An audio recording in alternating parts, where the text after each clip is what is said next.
Hey everyone, back with you here again. This is Mike Serra, coming to you from Flint, Michigan, the home of the automobile, the home of General Motors, the home of 80% of, in the 1920s, of every automobile that was ever built in the world. And now we are nothing but a third world city. So feel sorry for us for a minute and then get back to work. But anyways, this is what we got going here.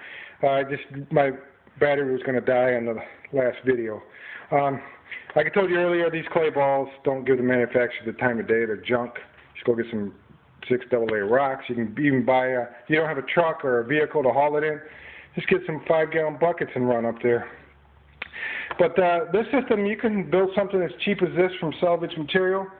Down here, I have my fish. I have like 12 tilapia in here.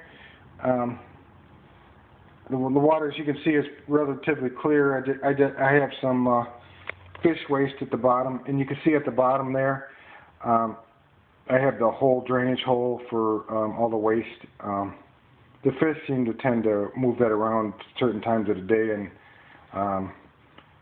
sometimes this tank is dirtier or cleaner than the other time. Now, I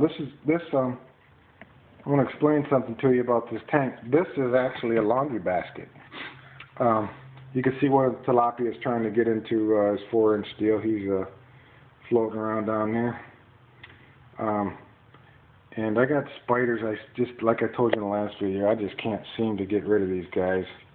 They just collect. This is just since this morning.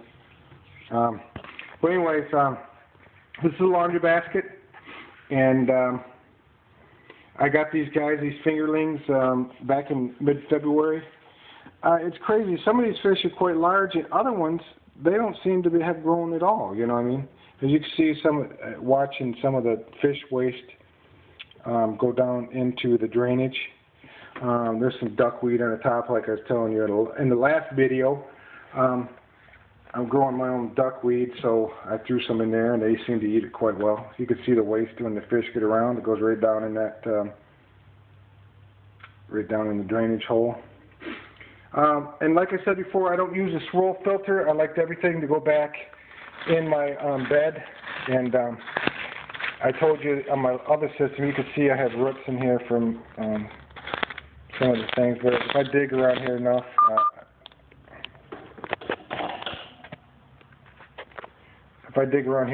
you'll find some red wigglings in here. And every once in a while you can find one of them, but I don't see them right here. They tend to do quite well in the system, even though there's water in there. As you can see, I was munching on a nectarine and threw it in here. But you got to take the shell off. But I say, well, I'll let it decay in there for a little bit and take it out later.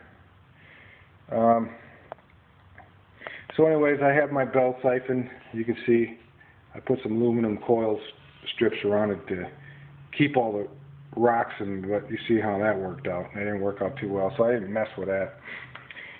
Several different things going on here. Now, like I said earlier, before my battery was going to die, this tomato plant here was near death, and what I did was I went out and purchased